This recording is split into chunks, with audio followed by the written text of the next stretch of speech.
Hello everybody, welcome back. Today as well we have got to another video. In this video I'll show you how you can change music length on Facebook story. But before that, please do make sure to like our video, subscribe our channel, and yes, without any further delay, let's get started. So let's go ahead and open up our Facebook app. So once you open up your Facebook app, this is how it's going to look like. What you're going to do, you're going to go ahead, tap on the create story option and choose yourself a video. Let's say this is the one. Once you have chosen the song, since it's a 3-second video, the song will automatically adjust to that 3-second.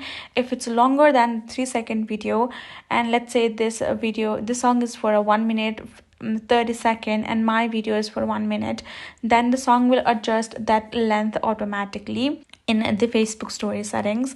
When it comes to photo as well, when you upload a photo, there is a particular length of the song that it will give it to you with that photo itself.